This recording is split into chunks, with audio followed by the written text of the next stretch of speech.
बिस्मिल्लाहिर्रहमानिर्रहीम। अस्सलामु अलैकुम। Process of booting. Operating system के स्टार्ट होने को बूटिंग कहा जाता है कि ऑपरेटिंग सिस्टम किस तरह स्टार्ट होता है। इसे बूट स्टेपिंग भी कहते हैं, बूटिंग भी कहते हैं इसे।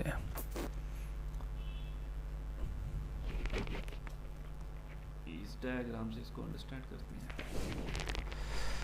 अच्छा, जो ऑपरेटिंग सिस्टम होता है वो हार्ड डिस्क में पड़ा हुआ होता है। लेट्स से ये हमारी हार्ड डिस्क है सेकेंडरी स्टोरेज के अंदर, और यहाँ पे हमारे पास है मेन मेमोरी। मेन मेमोरी में दो चीज़ें, एक रोम होगी और दूसरी रैम या अवेलेबल मेमोरी, वोलेटाइल मेमोरी से कहा गया है। रैम ही इसमें आएगी।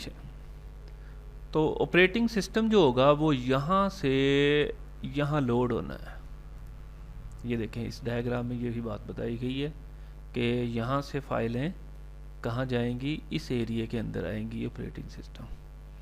रैम के अंदर ऑपरेटिंग सिस्टम आता है, और ये वोलेटाइल मेमोरी है। वोलेटाइल मेमोरी के इसको वोलेट मिलने पे काम होगा। जैसे ही स्विच ऑफ होगा, यहाँ पे पड़ा डाटा, ये वो चीज़ें सारी अरेज हो जाएंगी।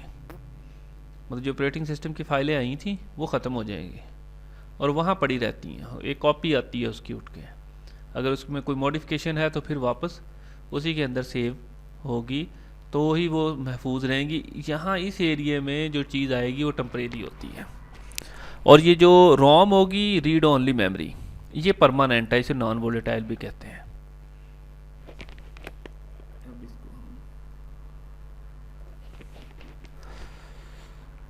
ये देखें, इसमें रीड ओनली मेमोरी का जिक्र किया गया। और बूट लोडर क्या होगा, इस रोम के अंदर बूट लोडर पड़ा होता है कि इसका काम इतना होगा कि ये बताएगा सीपीयू को कि हार्ड डिस्क के इस वाले हिस्से के अंदर ऑपरेटिंग सिस्टम पड़ा है, इसे यहाँ ले आओ। हार्ड डिस्क से आपने बूट पकड़ना है, या स्टार्टिंग पे जब हम विंडो इंस्टॉल करते हैं तो डिस्क से बूट पकड़ना है, यूएसबी से बूट लेनी है। वो इस बूट लोडर ने ये वाला इनिशियल स्टार्टअप देना होता है, और इस तरह फिर सारा ऑपरेटिंग सिस्टम मेन मेमोरी में आ जाता है, और फिर ऑपरेटिंग सिस्टम उसको वर्किंग करता है, कौन सी फाइल लेनी है, क्या काम करना है। फिर हमें उतने टाइम के अंदर हमें कुछ नज़र नहीं आता, वो अपनी इनिशियल सेटिंग करता रहता है, और जैसे ही सारी सेटिंग हो जाती है फिर हमें उसका डिस्प्ले नज़र आएगा, विंडोज़ नज़र आएगी, फिर हम उसमें काम करेंगे। और ये जो रोम होगी ये रीड ओनली मेमोरी होती है, तो इसलिए ये अपडेट नहीं होती। ये अपडेट होगी तो स्पेशल फर्मवेयर कह लें कि इसे अपडेट कहेंगे, या स्पेशल मेथड होगा।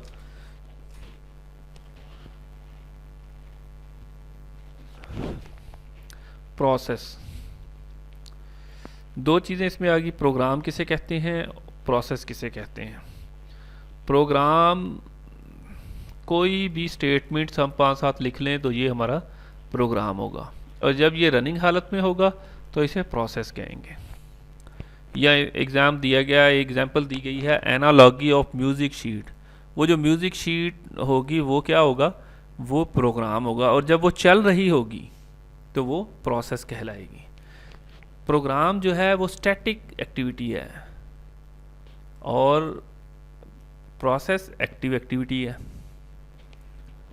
और नेक्स्ट है जी, प्रोसेस क्या चीज़ है कि execution of program, execution of a program, simple तौर पे ये प्रोसेस है। और ये एग्जीक्यूशन किसी न किसी ऑपरेटिंग सिस्टम के अंडर होती है। ऑपरेटिंग सिस्टम का काम ही ये होता है कि आपका प्रोग्राम को एग्जीक्यूट करना। और associated with the process is the current state, इसकी स्टेट कहलाती है, प्रोसेस की स्टेट कहलाती है। मेरे ख्याल नेक्स्ट इसकी डिटेल आएगी कि प्रोसेस स्टेट क्या होती है, कि अभी प्रोसेस नया बना है तो वो न्यू स्टेट है, अब चल रहा है तो वो रनिंग स्टेट है, फिर आगे वेटिंग स्पेस स्टेट होती है, रेडी स्पेस स्टेट होती है।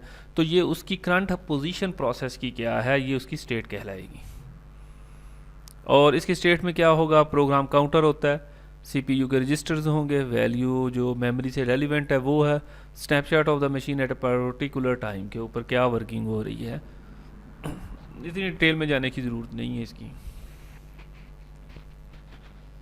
जी, अब आ गया हमारे पास प्रोसेस और उसकी एडमिनिस्ट्रेशन, और इसमें जो दो चीज़ें हमने छोड़ी थी वो आ गई हैं। सबसे पहले शेड्यूलर क्या होगा, और फिर उसके बाद डिस्पैचर आ जाएगा। शेड्यूलर यानी कि प्रोसेस मुख्तलिफ़ किस्म के बने हुए हैं। शेड्यूलर इंडिकेट करता है पहले कौन सा काम होगा, फिर उसके बाद अगला प्रोसेस क्या होगा, कितना टाइम लेगा, कौन सा अलगोरिदम यूज़ करेंगे इनकी स्विचिंग के लिए। तो इस कॉन्सेप्ट को यूटिलाइज करने के लिए शेड्यूलर होता है। Scheduler maintain a record of the processes present in the computer system, introduce new process to this pool, नए प्रोसेस रिमूव करना, कंप्लीटेड प्रोसेस को वगैरह वगैरह, यानी कि ये शेड्यूल बनाता है, शेड्यूलर इसे कहते हैं।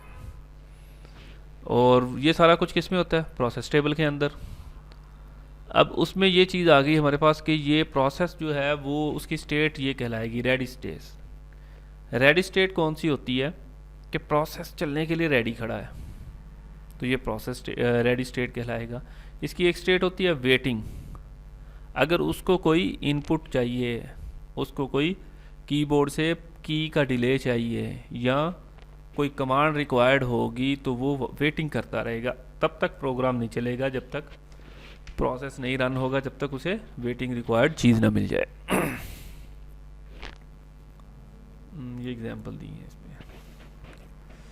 अच्छा, अब मल्टी प्रोग्रामिंग क्या है कि एक से ज़्यादा प्रोग्राम एक ही वक्त में चलना, ये मल्टी प्रोग्रामिंग है। और किस तरह ये काम करता है, उसके लिए टाइम स्लाइस यूज़ होगा।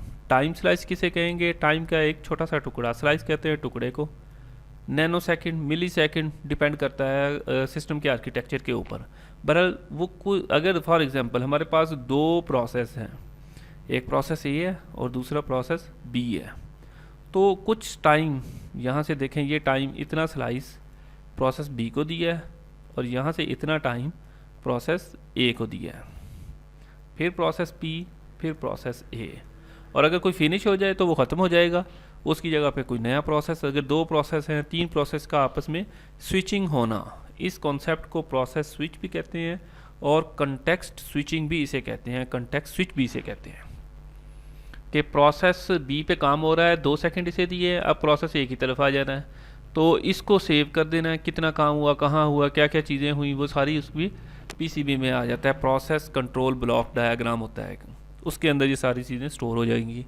और फिर प्रोसेस ए पे काम हो जाएगा, उस पर थोड़ा सा टाइम स्लाइस हो, जितना टाइम होगा उसमें काम अगर हो गया, नहीं हुआ तब भी वो बाकी स्टेट उसकी सेव हो जाएगी। और अब हमारे पास है इंटरप्ट किसे कहते हैं। इंटरप्ट एक सिग्नल है, जनरेट होता है सिस्टम की तरफ से, कि प्रेस करने से जो सिग्नल जाएगा उसे इंटरप्ट कहेंगे। फॉर एग्जांपल सॉन्ग चल रहा है, नात चल रही है, तिलावत चल रही है, तो हमने उसको अगर पाज करना है तो हम उसकी स्टॉप करने में या पाज करने के बटन पे क्लिक किया तो एक सिग्नल जनरेट हुआ, जिसने जाके उस ऑपरेटिंग सिस्टम को कहा कि अब आप इसको रोक दो, फिर सिग्नल जनरेट कर दिया कि अब इसको चला दो।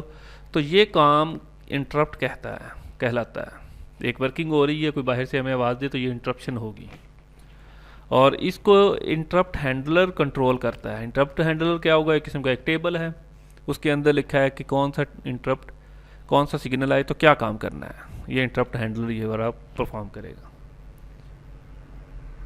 Handling competition between processes.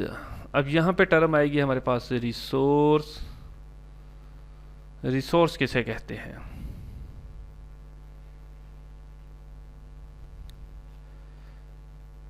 लें इस डायग्राम को अगर हम देखें तो हमारे पास दो प्रोसेस हैं, प्रोसेस ए, प्रोसेस बी, और ये हमारे पास है resource. Resource for example printer हमारा, तो प्रिंटर एक रिसोर्स है, हमने प्रिंट लेना है तो हमने उसी प्रिंटर्स को यूज़ करके लेंगे। सीपीयू भी रिसोर्स है, मेमोरी भी रिसोर्स है। प्रोसेस को जो चीज़ें रिक्वायर्ड होंगी वो रिसोर्सेज कहलाती हैं। अब ये रिसोर्स कॉमन होते हैं, मतलब 10 प्रोसेस को हो सकता है कि प्रिंटर की ही ज़रूरत हो, किसी को कीबोर्ड की ज़रूरत है, 2 प्रोसेस को कीबोर्ड से वैल्यूज़ रिक्वायर्ड होंगी, तो मुख्तलिफ प्रोसेसेस मल्टी प्रोग्रामिंग में चल रहे होते हैं, सबको रिसोर्सेज कुछ ना कुछ रिसोर्सेज रिक्वायर्ड होते हैं। अब वो जो रिसोर्स यूज़ कर रहा होगा प्रोसेस, वो एक वक्त में एक ही रिसोर्स प्रिंटर को यूज़ कर सकता है, ये यूजिंग में इसको कर रहा है, और एक से ज़्यादा रिसोर्स भी ले सकते हैं। तो दूसरे रिसोर्स की वो वेटिंग में है, इसको यूज़ कर रहा है और इसके यूज़ में ही उसे साथ में एक और रिसोर्स की ज़रूरत है।